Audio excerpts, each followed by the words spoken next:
it is unlikely any harm will happen to us. Just over a month later, one of the two companions disappeared down a crevasse with dogs and supplies. The food then became a real problem, apart from the blow of losing one of their companions, and they started to have to eat the dogs. Quote, paws took longest to cook.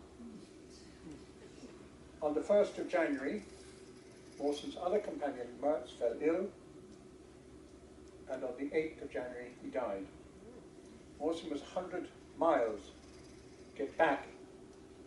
Sorry, they'd actually gone out 500 miles, they'd got back to within 100 miles of the hut, and Mawson, quite amazingly, managed to get back to the hut.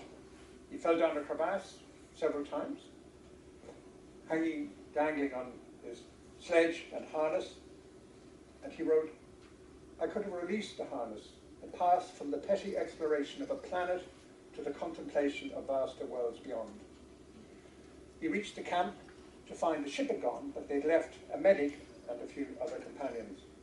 And it is thought that had Mawson got onto the ship for the long journey back to Australia, that he probably wouldn't have survived. So The Home of the Blizzard is a story, do read it if you get a chance. So for Shackleton, the next target, which he dreamt up, but it was somebody else's plan originally, William Bruce, a Scotsman, who had decided many years earlier that he might try and cross the continent. This was followed up by the German Filchner. And his plan was to do what Shackleton was going to try and do later. The Filchner, they took 8 ponies, and Deutschland looks like any of these other 3-masted ships that went down there. And they did a rather strange thing, is that they built their hut, quite a large hut, on an iceberg. 17th of February, 1913, it was all nearly completed. At 4 a.m. the next morning, there was a very loud noise, and the hut pretty much disappeared, demolished. 7 men, 7 ponies, and 75 dogs had to be rescued. So they got them all back on board, very luckily, except one dog who refused to get onto the ship. So they left a case of dog biscuits, and sometime later in the day, they passed the iceberg again with the dog eating biscuits, and that was the end of the dog. Another little incident with the ponies, one of the ponies, called Maggie, fell down a crevasse. Quite a long way down, like 14 meters down a crevasse. So Kling, one of the members of the expedition, decided, well, I'll shoot it out of mercy. So he shot the pony twice in the head. Later he looked down again down the crevasse, and the pony was still alive. Bulletproof pony. So then they hauled out the pony, they threw down some hay to keep it going, and it took 20 men 2 hours and 30 minutes to rescue it. So they went home again after that. And Filchner said, for the time being, I've had enough of Antarctic doings.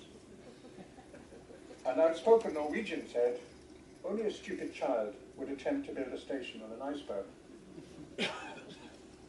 So the way then was open for Shackleton to do what the others had tried, thought of, was to cross the continent from one side to the other, nearly 3,000 kilometers, thereabouts. He wrote to Bruce in August 1913 and said, Bruce, who'd been denied the chance, he always blamed the English for this. No wonder they're looking for their own independence now. I cannot look now, and I do not try for the assistance from the Royal Geographical Society. This is Shackleton. You know as well as I do, they are hidebound and narrow, and that neither you or I will be our particular pets of theirs. Markham, again, got going, who was really Scott's supporter and patron, president of the Royal Geographical Society, said, I've been astounded at the absurdity of Shackleton's plan, alike useless and expensive and designed solely for self-advertisement. What an awful speaker of inexactitudes a charlatan is. He then went on, which hurts me deeply, of course, to criticize our Shackleton and my great-great-grandfather, who had a pupil, Edmund Burke, who habitually tinged facts with the colours of his own wishes or imagination.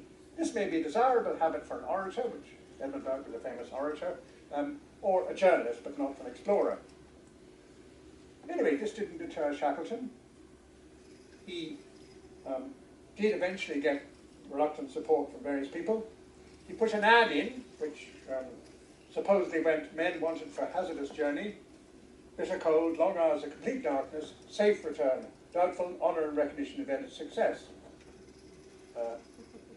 He then got hold of a ship, which he named for our family motto, by endurance to conquer,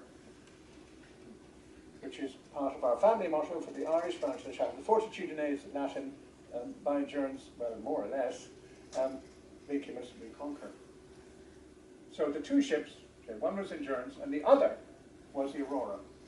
His plan was, and there he is looking at his plan, and here we are, this is the peninsula, was to go into the Weddell Sea side, which is just over the peninsula, with the Endurance, and then with 6 men would sledge across the continent, stop at the South Pole, and then continue on down to the Ross Sea side.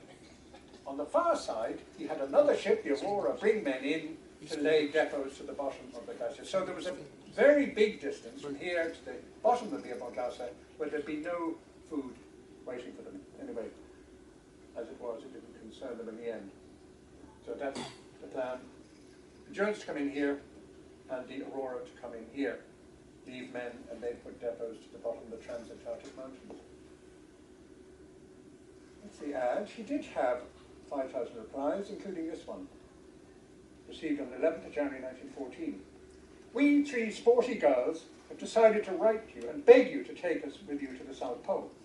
We are 3 strong, healthy girls, also gay and bright, and willing to undergo any hardships you yourselves undergo. If our feminine garb is inconvenient, we should just love to don masculine attire. We do not see why men should have all the glory and women none, especially when there are women just as brave and capable as there are men. Well, here.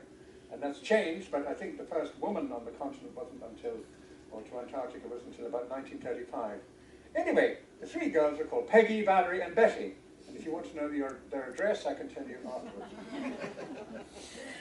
The ship has a link with where we've been, because it was built in Sandefjord in Norway and been built by Gerlache, who had come down to the peninsula of Belgica, and somebody called Christensen. Anyway, they ran out of money. It was to be a sort of touring ship for doing trips in the Arctic.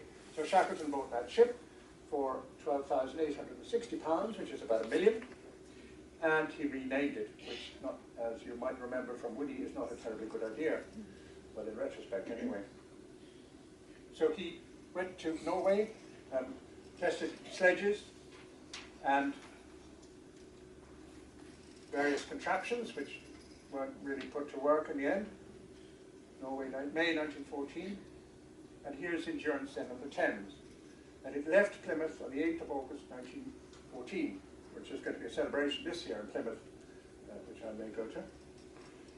What about the men he brought with him? He was quite impulsive and instinctive about his choice of men. And, after quite a short interview, he had to make a decision. Okay, we'll take him. One of the people that came was Thomas Ord Lees, who was meant to be in charge of he was actually in the full-time, I think in the Royal Marines or something. Anyway, he was going to look after the sort of motorised sledges, which eventually wasn't much of an asset. So he ended up by looking after the food. He was slightly superior class and had a bit of ribbing from his mates, and he was the illegitimate son of the chief constable of Northlands. And he was described as a cheerful Irishman, of great charm and a keen eye for the female sex, which obviously is no use down in the Antarctic.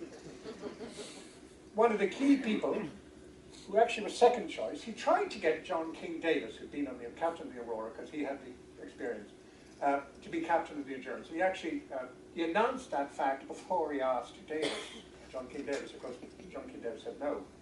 So he did get then Frank Worsley, born in Ackoroor, wonderful guy, who had a dream one night in Burlington Street in London that was full of ice blocks.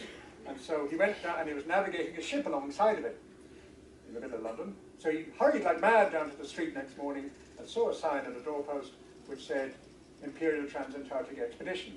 So in he went. You had two doctors or physicians. This is Macklin. And Macklin came into for the interview, and he had glasses on. So Shackleton said, well, you know, it's got a problem with glasses down in the Antarctic. And Macklin said, the Scotsman, he said, well, no. He said, many a wise face would look foolish without glasses. So he got the job. Another Scotsman, biologist, Robert Clark, he was a rather dour Aberdonian, and when he did get down there, he did start to warm up a bit. One day we saw a bunch of curious-looking penguins. Clark went into ecstasy, or as near as is possible for a dour Aberdonian. So dogs were brought from somewhere near Winnipeg. I tried to find the place when I was near Winnipeg, but there were two Canadians who were brought them over, and they were going to work them and use them. But then, of course, in the middle of all this, the war broke out. So Shackleton gave them each a gold watch, and they went off to join the war effort. And descendants of the family have at least one of the gold watches still. So the day of the dogs, killing the big some sprats were going to provide the dog food. And here are specimens of the dogs that will help to make history. Yes, in one sort of a way.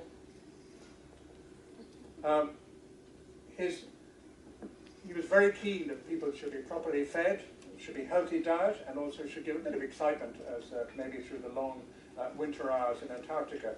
So he had a Colonel Beveridge in charge of food, which is an interesting thing. Shackleton said to his wife,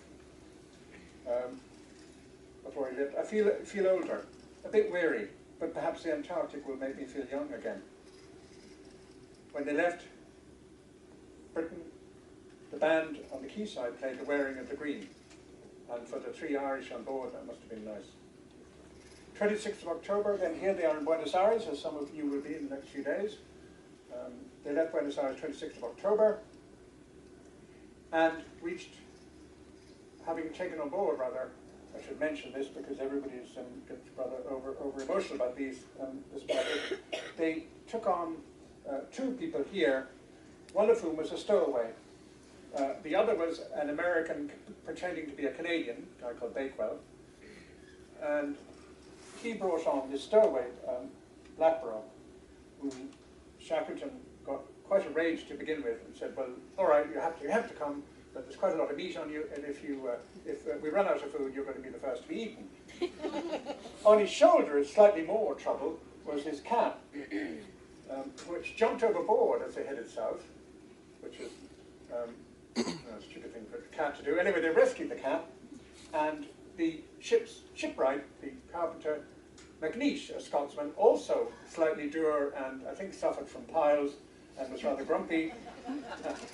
He sort of looked after this cat, Mrs. Chippy, who was actually a tomcat. Unfortunately, Mrs. Chippy had a slightly bad ending. Here the 69 or 70 dogs. So they arrived at Grytviken, South Georgia, at the beginning of November 1914. And Frank Hurley took some wonderful panoramas with the Endurance tied up in the bay there, King Edward Cove, while they waited.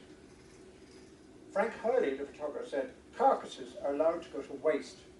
So polluted, whale carcasses of course, so polluted are the foreshores of King Edward Cove with grease and decaying carcasses that it's impossible to view the trade without anything other than loathing. And I gather the smell, and somebody was telling me this, he went to Iceland when they were still whaling, and the smell and stench of rotting whale carcasses is pretty awful. And here is a photograph then of them on the cleansing plan, and that's a more colourful one, unfortunately, from the 1950s, and the way I prefer to see them, which was actually at the end of January on a trip to the peninsula, is breaching in Wilhelmina Bay. So, the Norwegian whalers told Shackleton the ice is desperate this year. You want to be very careful. You shouldn't go right into the Weddell Sea straight away. You should wait. He waited until he could wait no longer, 5th of December, and off they set. Very slow progress a week later, having re-entered fields with enormous flows, many over a mile, square mile in area. All day we've been using the ship as a battering ram. Next day, in the ice, 3 penguins visited us this evening. Mr. Hussey gave them a selection of music, but when he started a Scotch selection, they got disgusted and walked away. So they obviously weren't tied on by a rope like in Bruce's expedition. 10th of January, they saw land. And the plan was to get as close to the land as possible, and then 6 would leave the ship with sledges and head across the continent. Hurley, I think he had 5 or 6 cameras. He went to enormous extremes to get the best photographs, and no one else mattered but him and his artwork, his photography, which was extraordinary. Here he is right up in the mainmast, looking rather precarious over the top. But he did take some incredible photographs. This one is one of my favorites, with a huge, enormous, great sort of mountain of an iceberg behind, and this fragile wooden ship, the Endurance, in front. And I remember saying to an expert, that's my favorite photograph. He said, well, it's a fudge. He actually juxtaposed 2 photographs to make a good-looking one. Well, he got blamed for that because he actually later was a World War I photographer, and he started to glamorize the war with putting in sort of explosions and clouds and things in rather grey areas in France, whatever, and he was nearly fired for doing that. Anyway, they collected food whenever they could, so without playing music to them, they grabbed these young emperor penguin chicks, which are not allowed to do now. This is Hudson, one of the people who actually got pretty shook later on in the journey. And then some of the adult ones. Here is Charlie Green, the cook, getting some nice steaks off the breast of an emperor penguin. I can't remember what the statistics were. Anyway, by 19th of January, they were beset in the ice in the Weddell Sea. So they had no control over where they were going. They drifted 2,500 kilometers then, heading north and further away from their destination. So they reached within, I think, between 30 and 60 miles of the continent. If they'd landed, would that have been a good thing? Retrospectively, Fuchs, who did the first crossing of Antarctica, said that probably he avoided disaster. There were no depots between the Weddell Sea and right across the continent, the Beardmore Glacier.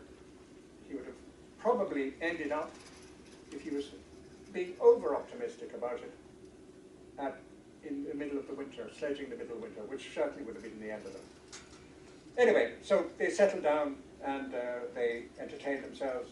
Shackleton then got them to sort out, they divided up the ship into cubicles, and there were 2 men in each cubicle. Here is Frank Hurley and Macklin, the doctor, in a cubicle they call the Billabong. He involved everybody in doing work. No one was too good or too bad to do work. Here's a collection of the scientist Wordy, working with Cheetham, a wonderful guy, sailor, who went 4 trips to Antarctic, and his reward for that was when he got back to Europe, he was drowned in the First World War in enemy action. And on the far side is your man with the glasses, Macklin, who ended up a professor at Aberdeen University. So, football matches, hockey matches, and one of the great preoccupations were the dogs. And of course they had puppies, and here is the foster father of the dogs, Tom Crean from County Kerry, looking after the dogs, and here are with pups in February 1915. Sally was the bitch, and the pups are called Roger, Nell, Toby and Nelson. And Crean, of course, had already been twice with Captain Scott, and this was to be his last expedition to the Antarctic. Because had a lot of time sleeping and organized. Shackleton was insistent on a daily routine. So breakfast was always at the same time. He felt it gave, obviously it gave him a structure.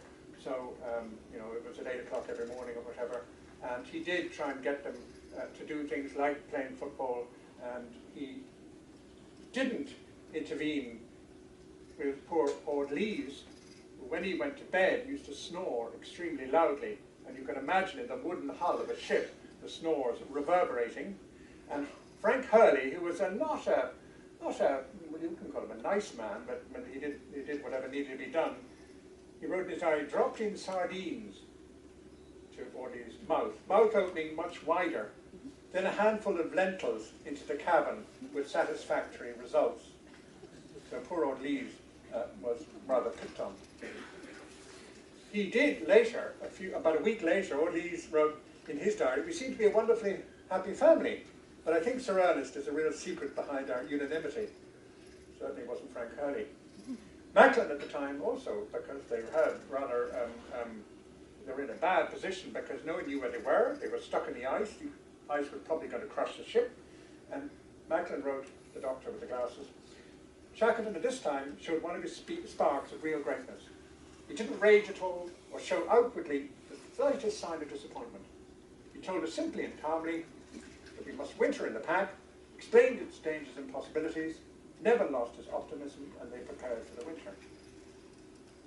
And the dogs were a great diversion. Here is the smallest man, Hussey, and the biggest dog, Samson. And on the 15th of June, they organised an Antarctic derby with the dogs and sledges, run over 700 metres, and it was won by Frank Wilde in 2 minutes, 9 seconds. And he was quite lucky because Shackleton was his sledging partner, and he fell off halfway along, so they probably speeded up then. And they swapped big bets of the two things they bet with, not money obviously, but chocolate and fags, cigarettes. There he is beside the ship, exercising the dogs, getting them ready, maybe, but in this case it wasn't going to happen. This is April, and Frank Hurley took these amazing photographs in the ice.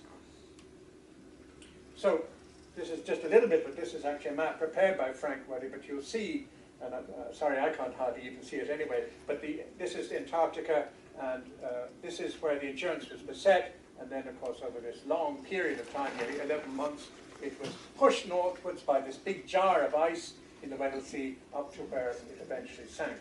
And this, just to give you an example, this is where Filchner's Deutschland was beset, and this is where Weddell got to well, in the previous century.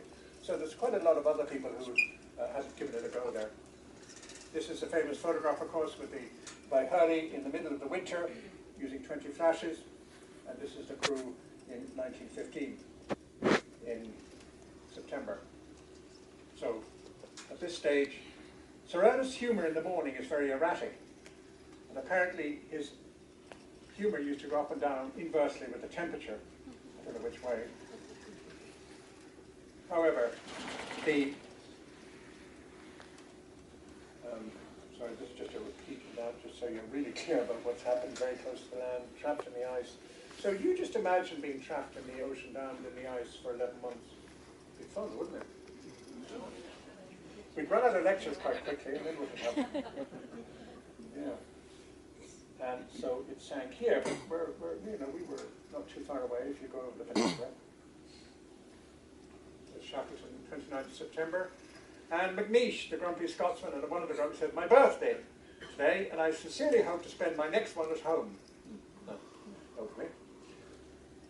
Early taking photographs, looking at leads in the ice, and in October then the ice began to squeeze and squeeze. Big ice floes came up against the ship, one tore the rudder off the stern. The noise of this pressure is a continuous din, times like the deep boom of